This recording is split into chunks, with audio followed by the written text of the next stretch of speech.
這輩子沒見過槍，為什麼見到拿槍的人就不敢靠近了？其實他怕的不是槍，而是拿槍的人。可既然熊怕人，为什么每年還有那麼多熊傷人的事件？槍出現在地球上才幾百年，這點時間根本不夠刷出一個新本能。你手裡拿的是槍還是拐棍？在熊眼裡，屬於是路易16代項鏈，毫無用處。可人一拿上槍，整個人的氣場就從獵物切換成了獵人。這種我能收拾你的自信是藏不住的，而且這套邏輯換個物種照樣成立。你一跑，狗就追，因為他把你當成了獵物。但同一條狗見了獵戶和屠夫就猶豫了。能活到今天的動物都得會算一件事：眼前這玩意兒，我打得過還是打不過？算錯一次，就從點外賣變成了送外賣。南非有個實驗就特別能說明問題。研究者在水坑邊藏了喇叭和攝像機，分別放了4種聲音：獅子叫、狗叫、槍聲以及2個人聊天的声音。結果19種動物裡只有大象例外，剩下的全對人說話的反應最強烈。他們聽見其他聲音平均23秒才撤離，而聽見有人說話只用了14秒。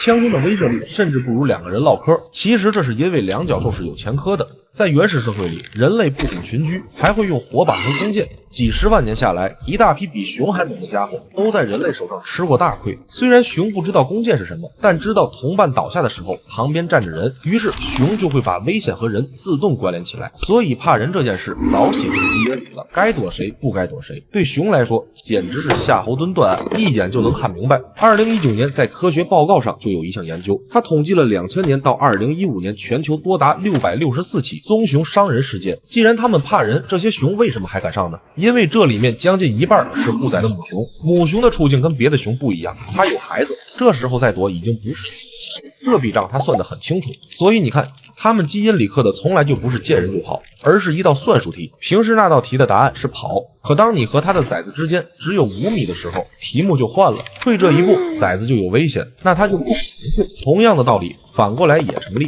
你腿肚子打顫的时候，這道题的答案也會變。你那點心思在熊眼裡屬於是夏侯惇開透視，一眼就給看穿了。所以熊怕的從來不是那根鐵管子，也不完全是人，而是打不過這3個字。